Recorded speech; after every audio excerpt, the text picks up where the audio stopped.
Hi, Steve and Steve and Mark. Marc. I'm Troy, I'm Gilbert. and we're from Franklin, Indiana. Talk to you later. Bye, guys.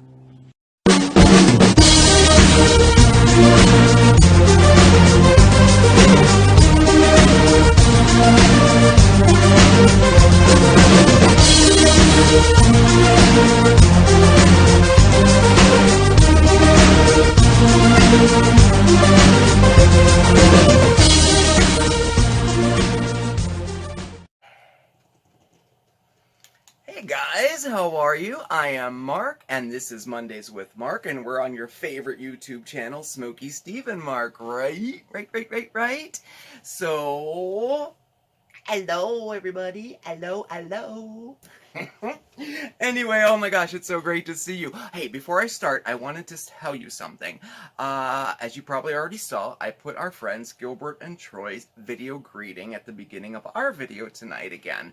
And I did that for a reason, because I wanted to give them a shout out, because over on their channel, Troy is going to be doing a kind of a mini-series, a 4-part mini-series, where he gets together with his children. Let me see if I have their names here. Oh, no, I didn't write their names down. But anyway, Troy is going to get together with 2 of his children, and they are going to discuss their perspectives of what it was like for them to have their dad come out as gay. I thought that would be a super interesting topic. I can't wait to see it. I've always wondered that myself. Being a gay man, and if you have children, how that impacted the children, like in their daily lives and as they're growing up and all of that. I think it's a fascinating topic, and I can't wait to see it. So I wanted to give them a shout out and let you guys know about them. So if you're interested, you can head over to their channel and check it out. I think it's going to be super cool. It debuts tonight at 7 o'clock, which this video probably will be out after that, but you can head over to their channel and check it out anyway. Let's see, their channel's name is Bonded Together, and it's Gilbert and Troy. And let's see, you know what, to make it easier, I'll put a link down in the description so you can just click it and go over and check it out. They're really great guys. They really are. So definitely check it out. Show them a little love. So really, how are you doing? You know, I always say I just love Mondays with Mark, because, it's just, well, it's just you and I, right? And we can sit and chat and spend a little time together. I really look forward to Mondays. I do. And I had a really great weekend. We had very nice weather. I was able to get out in the garden and do a little shopping, and I hope you did too. And so the positivity was high this weekend. So I'm glad that it spilled over into Monday, so that I can share that with you. And so I hope you have some exciting plans this week. It looks like some of the country is being, what do we say, released, I guess. Can kind of venture out a little bit now, so that's cool. We haven't yet. Right here, we're still under quarantine here as far as most businesses go. A few things open, but not much. But it looks like, things are rolling along, So, but we have we have a nice episode for you tonight. Like I said, I was out in the garden all weekend, and I filmed just a couple little clips to show you. As I promised, I'm going to keep you updated on the progress of the garden and how it's growing and stuff like that. And I'm super thrilled that there are some people following it. It really makes me feel good, so thank you definitely for that. But I don't want to have every Mondays with Mark be about gardening, but it just so happens, it's spring, and this is probably one of the busiest times for the garden, so I do have a couple little gardening clips for you tonight.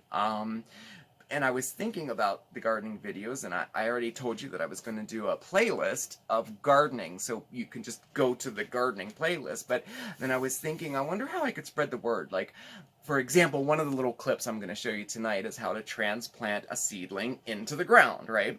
So I was thinking, if I was on YouTube and I wanted to kind of learn how to do that, or see someone else doing that, how would I find a video about that, like in the search? Like, so I'm assuming if I put it in the description, how to transplant a seedling or something like that, I'm not sure. But whatever happens, I still am going to have a gardening playlist for everybody so you can check out, maybe, I don't know, see how, I do things. I'm not a professional gardener at all, but I have been doing it for many, many years, and I've made a lot of mistakes through the years, and if I can maybe, help some people not to make those mistakes, that would be great. So, the first little clip I'm going to show you tonight, I promised to show you, I had a lot of requests on, can you kind of tell me how to do composting? So I'm going to do my best to make composting be fun and interesting for you, okay? So, anyway, well, why don't I just show you that clip right now? Let me see what you think. Okay, here, we'll show it to you now. So, I've been working out in the garden, and I wanted to show you, if you remember last year I told you a little bit about how to compost, and we winter composting. So I'm about to open the compost bin and show you what it looks like. So let's just do it now, alright? Beautiful compost. Very, very nice. Very, very nice. And as you can see, let me show you here. See? That's plastic. That will never... And look! A piece of wire. Another piece of plastic. So, it's very interesting how those things, Smells good. Of course it will. I know. And do you believe this is all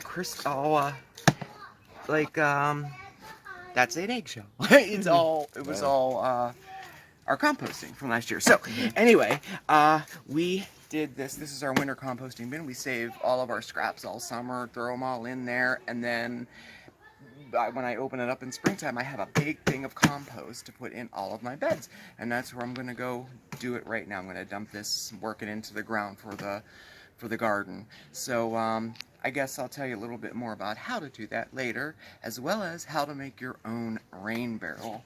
I'm just about ready to get that set up. So, alright, I'll see you soon. Bye. Yeah, so I was very, very happy with how the compost turned out this year. I mean, it was super good. I mean, it went right in. It was really, really good. But I think that, most people think, I don't know if this is true or not, but I think most people think that composting is either super complicated or as simple as just throwing all of your kitchen scraps into a big pile and let it go for a couple years and then you have composting. Whereas you could do it that way, but I'm going to kind of show you how you can do it to have better compost and a little quicker than that. So basically, in a nutshell, how I did mine was I got a very big plastic garbage can. I poked holes all the way around it and in the bottom. That allows air to get in there, and it also allows water to come out. And then I started throwing all of my stuff in there. And I have this written down so I didn't, because I wanted to tell you properly how to do it. And to make composting, you only need 4 ingredients. And that are your greens, your browns, air, and moisture, and that is it. You get that in the proper ratio there, and you have like some black gold, really, right? So some examples of greens, like the difference between greens and browns are basically, greens are anything that's like high in nitrogen, right? Naturally high in nitrogen, and those would be things like your vegetable scraps, grass clippings, eggshells, things like that. Now, your browns are typically things that have a lower nitrogen count, and those things would be like, I don't know, like sawdust, newspapers, cardboard, sticks, things like that. And you want to get a good mix of those two things, the greens and the browns, and then, you add air to it and moisture to it, and then basically a chemical reaction happens. It's all in it decomposes, and when that happens, it causes heat. And you'll hear a lot of like gardeners refer to it as, the compost is cooking, because it literally does generate heat, and a chemical reaction takes place, and all of that, everything gets broken down, and the end result is compost. So I mean, that's basically basically what it is. So I got my garbage can, I poked the holes in it, I started putting stuff in it, and I keep it covered at all times. And then usually once a week I'll go out there and either take a shovel in it or grab it and shake it and spin it around just to get some air in there. It's a very important part of it. Sometimes composting can get like a sour smell to it. It means there's too much moisture in there, you know, so you need to have the correct combination of all that stuff. But I guarantee you it's super easy if you just do it like that. And then what we do here is we fill it up just like all summer. We fill it up and then cover it up and let it sit all winter. And then in spring we have compost for the beds. You can keep checking it, you know, I mean, you can have it a little quicker than that too, but that's just how I do it here. I like to start the spring off with some great compost, you know, and it's plenty. That 60-gallon garbage can, it was enough for the vegetable beds, and then I have a 5-gallon bucket filled with compost left over to use for if I'm potting something or if I'm putting something in a different part of the garden. So that is composting 101 for y'all. And I wanted to tell you, if you have any questions about any of this, please feel free to shoot me an email. As we are growing, I'm finding it a little more difficult to keep up with responding to every single comment. I do my best, but sometimes it's a little hard. So if you have a question that you want answered that I might be able to answer, it might be better to shoot me an email. That I definitely check every day. I'm a little more on top of that, you know. So that was composting for you. And next thing that I did this weekend is our frost date. Our last frost date was May the 2nd. So May 3rd, I was out there transplanting my seedlings. So I made a short little clip on how to transplant your seedlings into your garden. And then in addition to that, I just kind of updated you on some of the projects that were going on out there. It's just a real short clip. You know what? I think I'll show it to you now, okay? All right. Here. Okay, so it was transplanting day today, and I thought I would show you how I'm transplanting my seedlings, because now's the perfect time to do it. Right? Okay, so I have plants ready to go here, and today I'm planting my tomatoes and the carnations, and you can see the carnations are definitely ready to be planted. So are the tomatoes.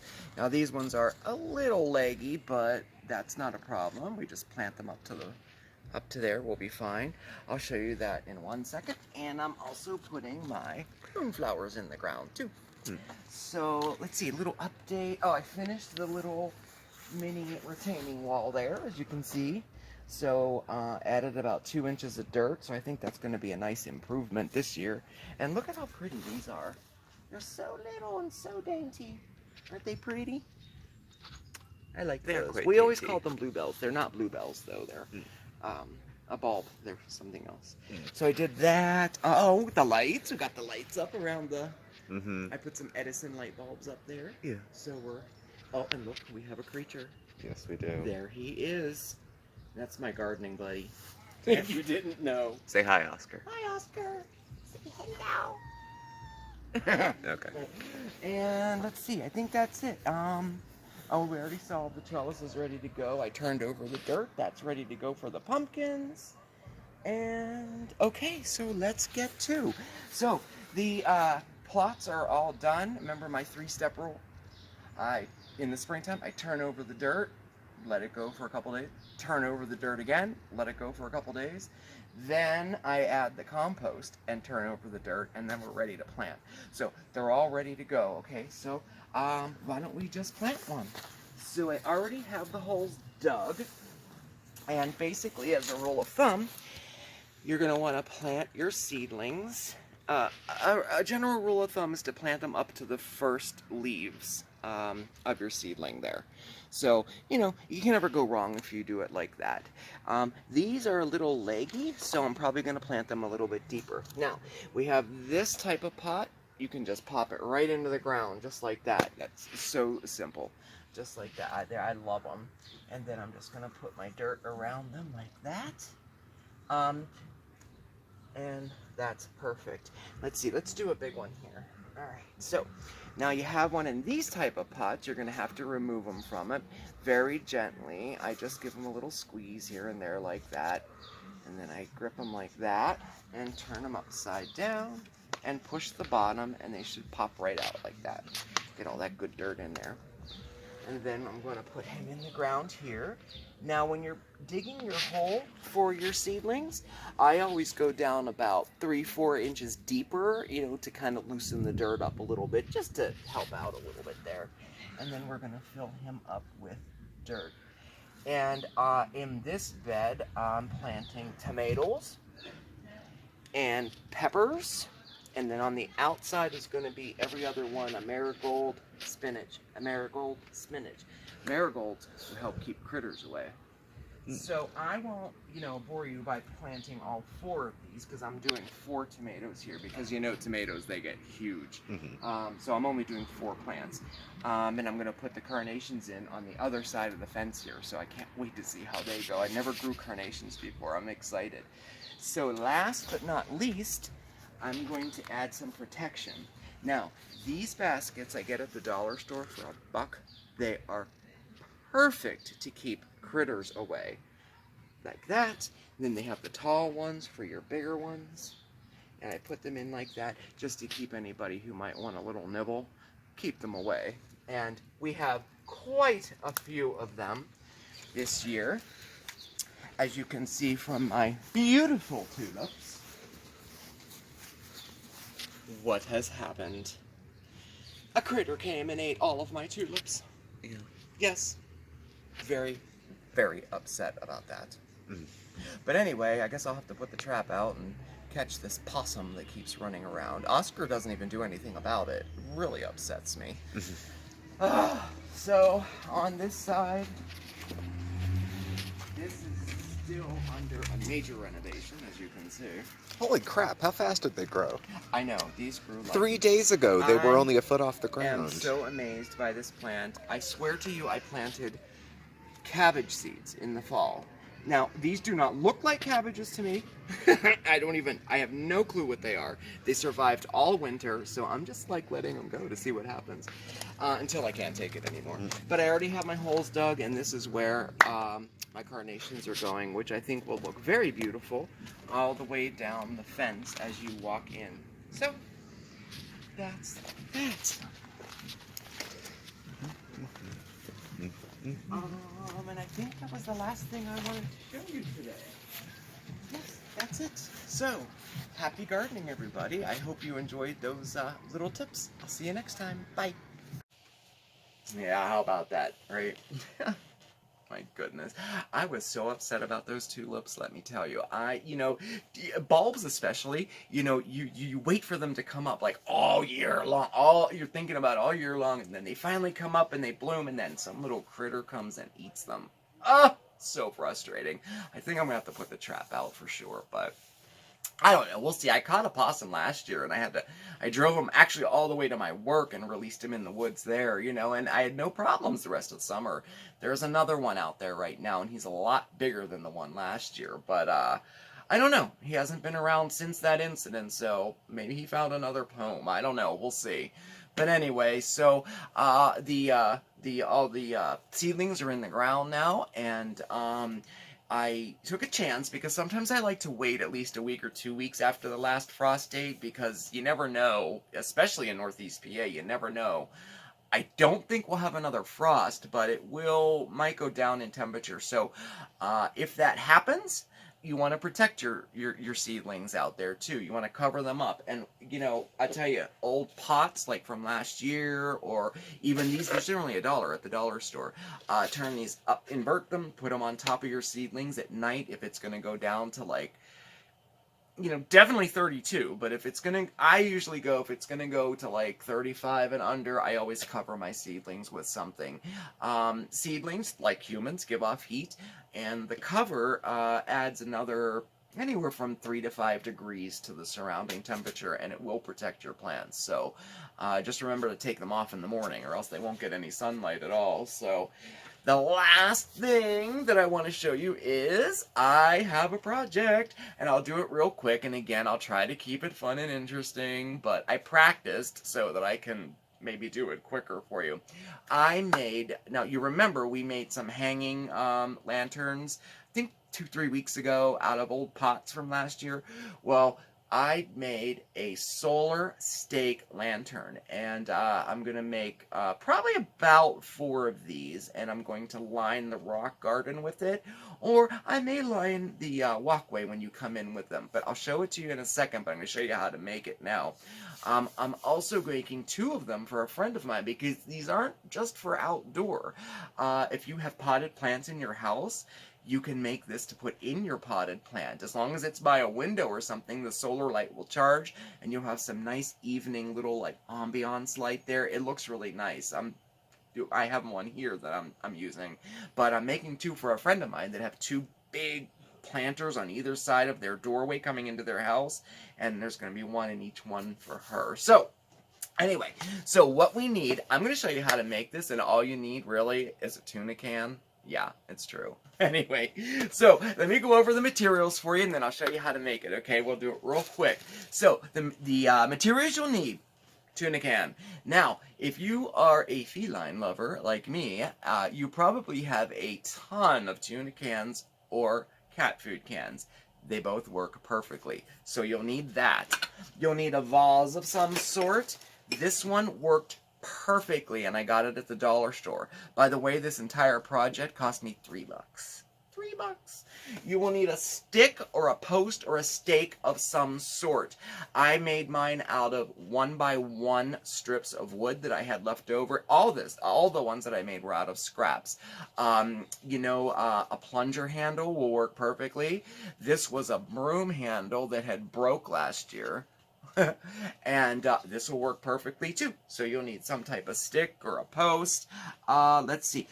Obviously, you need a solar light. Again, dollar store for $1. In addition to that, some of the hardware you'll need: some paint, any color spray paint. I used gold and black, but any color will work. Some moss for the finishing touch. You'll need a screw, and you just need a small screw, like 1 inch, 3/4 inch, something like that. Perfect. An old screw caddy. You'll need E6000. I should have got the new one because mine's, I'm almost done with this one. I have a new one, but you'll need permanent glue that's waterproof. E6000 is perfect for that job, but whatever type you like.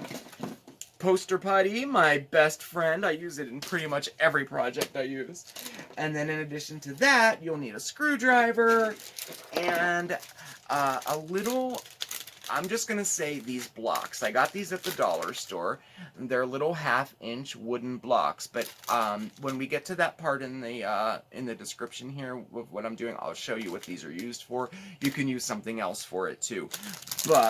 And then you'll need a piercer or an awl, and I found these babies at the dollar store. 2 of them for $1. And they have a piercer on the end of it, just like that. You don't have to buy an awl. The dollar store, by the way, just expanded their craft section, and I think it's across all the Dollar Trees. It's fantastic. I tell you what, they have so much stuff now for crafters. Head over there and check it out, because they're not bad. They're not cheapy products either. Like, they're really, really good. So, let us get started. I'm not going to show you the end result yet, because I'm going to see if you can figure out where I'm going with it, okay? So, the first thing you want to do is paint your tuna can, okay? I painted mine with some metallic gold spray paint, obviously because it's the only kind that I had. But you could use any color you want. I think a copper color would look nice too. Oh, before that, make sure that you take the label off and wash it out really good, okay? And be careful, this lip on the inside is still sharp, okay? Just mind that when you're doing it. And I painted my post, my stake. I painted it black. And I'd suggest painting it black, you know. And if you have a handle like for a broom or something, that the top is rounded, you want to give that a little saw off there so it's flat, okay? All right, so we painted them. The next thing we're going to do is we're going to pierce our can in the bottom, okay? And to do that, you just want to hold it steady, and directly in the center of it, we're going to poke a hole in it. Well, here, I'll just show you the end one here. Well, wait, I can show you how to do it. Right here. You're just going to poke it right through. like that. Right in the center, okay? And then in addition to that, poke about 3 holes around the outside. This will allow water to drip through so it doesn't collect in there. Then to the top of your post, right in the center, you're going to do the same thing. What we're doing is we're just making a hole for the screw to go in to make it a lot easier later. So I did that, so you have a hole in the center. Now later on, we're going to attach this to this, if that makes sense. Okay, next step, real quick. We're going to take our blocks, okay? And you're going to get 4 of them, and we're going to glue them with permanent glue to the center of your tuna can on the inside, surrounding the hole in the center. So when it's done, it looks like that. Now we're doing this for 2 reasons. The first and most important reason is that we are lifting, this is what our vase is going to set on, so it's up a little higher. But also, if we just screwed it right in, we're not going to have a flat surface to attach our vase to. So later on, we're going to attach the vase to the blocks, if that makes sense to you. I think it'll all make sense at the end. So, the blocks. You can use any other thing to do that with. I just found that these are very, very easy to use, okay? But any other type of thing to raise it up a little bit will work perfectly fine. Okay, so where are we at? We glued the blocks. Okay, next step, we're going to attach our solar light to the vase. Now, these solar lights come apart just like that. And then the top comes apart too. But we're going to leave this just like this. Now, if you're OCD like me, see, this is going to go inside there like that, right? But there's this little piece on the bottom here that really annoys me. Just take a hacksaw. It comes right off very, very easily, okay? You certainly can leave it on. No harm done at all with that. Okay, so we're going to attach our light to the vase. We're going to remove that little tab, you know, so that it works. And this is where our poster putty comes in. Now I'm using poster putty to attach this for the only reason. You could glue it permanently if you want to using the E6000, but I'm just doing it like this because if I want to replace the solar light on down the line, it'll be a lot easier, you know. It'll come off very easy. So as you can see, I'm just putting poster putty around the light on the inside like this, about 4 pieces, just like so. And then we're going to center it on top of the vase, like that, and then push it down, and it's now attached. This is the lantern part. So, alright, so we attach the light. Now, the next step is we're going to take the post, the screw, and the can, and we're going to attach it to the top of our post using the holes that we poked in there as a guide and using your screwdriver. Okay, so I'm not going to bore you by doing all that. Just attach your can to the post with your screw, okay? So now we're going to pretend like this is attached to it, right? So now we're going to put our vase into our base. We're going to do that with our E6000 glue, our permanent glue, permanent waterproof glue, okay? And we're going to put a little bit of glue on the bottom of our vase like so. Okay, and then we're going to center it on top of those blocks so that it looks like this. Set it aside, walk away, and let it dry. If you want to, put a canned good on top of it to give it some weight, you know, blah, blah, blah. So, the end result will look like this, and I'll just set this here like so. So we have it like that, and now the fun part comes in. Oh, I'm going to, here, let me just tape this because I want to be able to use this so I can show you here. And now we're going to add moss for the final touch on it. And basically, I just added it around the rim of the can here. So let me tape this. And this is a little trick. I taped with duct tape. I just taped the post to the end of the coffee table. And now it frees it up so you can work with it. Okay. So, we're going to take our glue real quick here. Again, I used the permanent glue for this because this is going outside, and I just rimmed the rim like this. I rimmed the rim, how about that, with the glue, okay? Just like so. And then we added our moss. Now, I prefer the reindeer moss because it hangs down pretty cool. And very, very easy. Just tuck it in there. Just like so. And then give it a push down. Okay. And now it's like that. Now you can trim off what you don't want. There we go. I think that's good. Yeah, that's good. Okay. And that is our finished product. Just like that. Now, I wanted to go and put these out in the garden and, you know, show it to you both in the day and the nighttime. But, of course, the weather didn't cooperate today. It is raining and actually very windy and cold out there right now. Because I wanted, you know, how anticlimactic is that? I can't even show you the end result. But what I can do is show you what it looks like with the lights off. So now you have your outdoor lantern. I think these would look beautiful, you know, on a walkway coming to your house or every so often in your garden. Just like that. And that's our little project for today. So what I'll do is, since I can't show you it outside right now, what I'll do is I'll go out and I'll take some pictures and I'll post them on Facebook for you tomorrow, okay, so you can see the end result.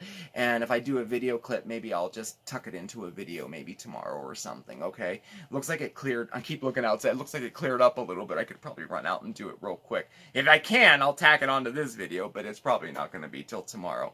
So anyway, guys, I think I talked your ear off, right? I think you've had enough of me. So thank you so much for watching. I really hope you enjoyed my little video today, and it was great spending time with you as always. So please, everybody, like, subscribe, and comment. All of our contact information is listed below. And check us out over on Facebook. It's Smokey Steve and Marc. You just, you know, click the friend request button and I'll accept your friend request. And we're also on Instagram at SmokeySteveAndMarc. Everybody, please stay safe, stay well, but above all else, stay positive, everybody, okay? I'll see you next time.